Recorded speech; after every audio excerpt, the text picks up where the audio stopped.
বলতেই পারে না, এরা কারো বলতে পারে না। কিন্তু একটা কথা মাথায় রাখবেন, মিথ্যে দু ধরনের হয়, একটা সচরাচর মিথ্যে, একটা পরিস্থিতির চাপে মিথ্যে।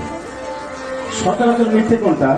কিছু কিছু ছেলে মেয়ে আছে সকালবেলায় ঘুম থেকে উঠে মিথ্যে দিয়ে শুরু করে, সারাদিন মিথ্যে বলে।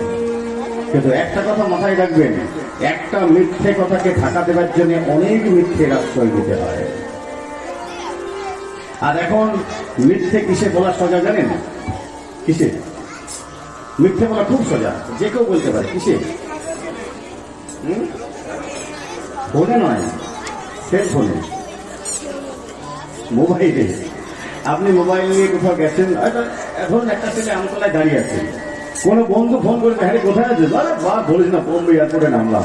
মানে আমতলায় দাঁড়িয়ে আছে, বলবে বোম্বে এয়ারপোর্টে নামলাম। মানে মিথ্যে বলা খুব। মায়েরা হাসবেন না, আপনাদের স্বামীরা প্রত্যেকদিন মিথ্যে কথা বলেন, বুঝেছেন? হ্যাঁ, এই ধরুন আপনি আসছেন, ধরুন ডাক্তারবাবুকে বাজার পাঠিয়েছেন, বাজার থেকে এই জিনিসগুলো নিয়ে এসে। এখন করেছে কি, অনেকগুলো বন্ধু জুড়েছে, বন্ধুর সঙ্গে গল্প করতে করতে বাজার করার কথা ভুলে গেছে, বুঝলেন? এখন 12টার সময় আপনি ফোন করছেন, কই গো? হ্যাঁ, এখন এলে না? হ্যাঁ দাঁড়াও, এই তো বাজার করে যাচ্ছিলাম আর গাড়িটা পাংচার হয়ে গেল। পাংচার কিন্তু হয়নি, জিনিসই তো কেনা হয়নি। তাড়াতাড়ি জিনিস কিনে হড়বড় করে বাজার করা, মানে চিন্তা করুন। মানে প্রতিনিয়ত মিথ্যা কথা বলা যেন একদম, এই মিথ্যা কথা আর ঘুষ খাওয়া মানুষের রক্তে ঢুকে গেছে। ঠিক বলছি কিনা বলুন? মিথ্যে কথা বলা আর ঘুষ খাওয়া মানুষের ভেতরে ঢুকে গেছে। বাড়িতে মিথ্যে কথা বলছে, ছেলে বাবাকে বলছে, বাবা মাকে বলছে। সেদিনে দেখলাম মোবাইলে একটা ছেলে বাড়িতে এসে তার মাকে বলছে, মা কি হয়েছে, বাড়িতে স্কুল থেকে পিকনিকে যাবে, তা 100 টাকা লাগবে, 100 টাকা দাও। বলছে কিন্তু স্কুলে লাগবে 50 টাকা। ছেলে এসে বলছে 100 টাকা। চিন্তা করুন, ছেলে সেখানে 50 টাকা থাকবে, বুঝলেন? এসে মাকে বলছে 100 টাকা লাগবে। মা বলছে ঠিক আছে, বাবা আসুক দেখছি। বাবা এসেছে সন্ধ্যাবেলায়, বাবাকে বলছে, শুনছো ছেলেটার পিকনিক আছে, ওর পয়সাটা দিয়ে দাও, 200 টাকা লাগবে। মানে মা ওখানে 100 টাকা ছাড়বে, বুঝে যান। এইবারে আবার তার বাবা বলছে ঠিক আছে কালকে দেবো। সে অফিসে গেছে, অফিসে যাবো, শুনুন আমাকে কিছু অ্যাডভান্স দিতে হবে, ছেলেটার পিকনিক আছে, 500 টাকা লাগবে, 500 টাকা দিন। মানে বাবা আবার 300 টাকা ছাড়ে দেবে। মানে বুঝে যান ব্যাপারটা। মানে এই রক্তের মধ্যে না একদম ঘুষ ঢুকে গেছে মানুষের। ঘুষ ছাড়া কোনো কাজ হবে না, ঘুষ আপনাকে দিতেই হবে। বিশেষ করে আপনাদের এদিকে কি হয় জানে না, আমাদের আসানসোলে বিএলআর অফিসগুলো একদম ঘুষের, একদম মানে ঘুষের কারখানা বলতে পারেন।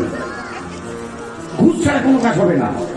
একটা ব্যাগের আরটিআই করতে হবে, 2000 টাকা লাগবে, বুঝলেন? এমন হয়েছে আমাদের আসানসোলে একটা জমি ভেস্ট হয়ে গেছে, সরকারি জমি। হঠাৎ দেখছি একজন নামে উঠে গেছে। আমি বলছি ওটা তো অর্ধেক আমার নামে আছে, অর্ধেকটা উঠলেও আমার তো উঠবে না। বলছে 5 লাখ টাকা দিলেই উঠে যাবে আপনার নামে। আমি ভেস্ট জমি আমার নামে হয়ে যাবে? বলছে হ্যাঁ, ঘুষ দিলে বিএলআর অফিসটা আপনার নামে করে দেবো। মানে চিন্তা করুন, আমাদের যে বিএলআর ওঠে সেটি হচ্ছে আপনাদের দক্ষিণ 24 পরগনার বারুইপুরের কাছে। মানে বুঝতে পেরেছেন অবস্থা? ঘুষ একদম মানুষের ভিতরে ঢুকে গেছে। ঘুষ ছাড়া যেন কোনো কাজ হবে না, ঘুষ আপনাকে দিতেই হবে। আর মিথ্যে কথা বলা, বুঝলেন?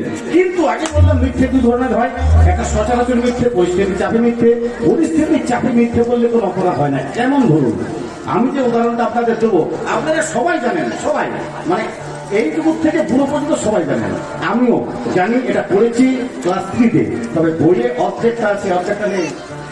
আগে কতটা আছে আপনারা শুনুন, সবাই জানেন আপনারা। এক কাঠুরিয়া কাঠ কাটতেন, বুঝতে পেরেছেন কোনটা বলছি? এক কাঠুরিয়া কাঠ কাটতেন, যত কাঠ কাটতেন অর্ধেকগুলো কাঠ বিক্রি করে চাল ডাল আলু নিয়ে আসতেন। কেন না, বাড়িতে তার বউ ছিল, একটা ছেলে ছিল। এখন এই কাঠুরিয়া একদিন খবর পেয়েছে নদীর ধারে একটা মোটা গাছের ডাল আছে, সে ডালটা শুকিয়ে গেছে। তো ডালটা নদীর ধারে আছে, ওই ডালটা যদি কাটতে পারে 10-15 দিন কাঠ কাটার প্রয়োজন নাই।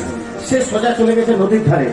নদীর ধারে গিয়ে কি দেখছে দেখুন, ধরুন আপনারা যারা বসে আছেন ওটা নদী, আর এখানে গাছ আছে। জলের ধারে নদীর উপরে দুটো মোটা মোটা ডাল, একটা শুকনো একটা কাঁচা।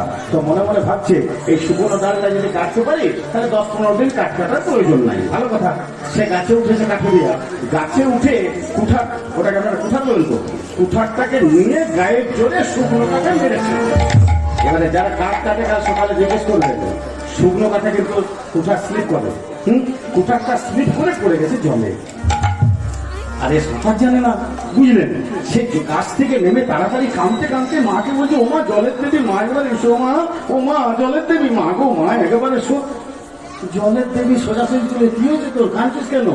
বলছে, মা গো আমার কুঠারটা জলে পড়ে গেছে, ওই কুঠারটা যদি না পাই আমার বউ আর ছেলে না খেয়ে দেবে, মরে যাবে, কুঠারটা এনে দাও মা। বলছে, দাঁড়া দাঁড়া দাঁড়া, একটা কুঠারের জন্য এত কাঁদছিস? বাবা দাঁড়া, আমি এনে দিচ্ছি। এখন জলের দেবী জলে ডুব দিয়েছে, জলে ডুব দিয়ে একটা সোনার কুঠার নিয়ে এসেছে, বড় সোনার কুঠার, বুঝলেন? ওর কুঠার কানে নেই, সোনার, গোটাটাই সোনা। বলছে, হ্যাঁ রে এটা তো। আচ্ছা ওটাই আপনাদেরকে জিজ্ঞেস করতো কি বলতেন, সত্যি কথা বলুন। হ্যাঁ বলতেন? তো আপনাদের কি মনে হয় আমি কি আর না বলতাম? আমি আপনাদের মতো হ্যাঁ বলতাম। কিন্তু কাঠুরিয়া বলছেন, না না ওটা আমার নয়, এটা নয় না।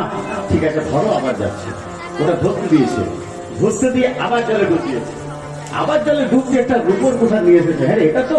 বলছে, না মা এটাও নয়, এটাও নয়। আচ্ছা ঠিক আছে, আবার যাচ্ছে, আবার জলে ডুব দিয়ে ওর যেটা কোঠা সেটা নিয়ে এসেছে। বলছে, হ্যাঁ রে এটা তোর? বলছে, হ্যাঁ এটাই আমার। বলছে, বাহ, তোর মধ্যে তো সততা আছে, এখনকার দিনে তো মানুষের সততা নেই। যা, তোর যখন এত সততা, তোকে তিনটেই দিয়ে দিলাম, তিনটেই নিয়ে। এতদূর পর্যন্ত গল্পটা কিন্তু বইয়ে আছে। এরপরে কি হলো দেখুন, এই কুঠার তিনটা নিয়ে বাড়ি গেছে, আর জানি না বাড়ি যাওয়া তার বউ দেখতে পেয়েছে সোনার কুঠোর, সোনার কুঠোর কোথায় পেলে? তুমি তাহলে কাঠ কাটতে যাওয়ার নাম করে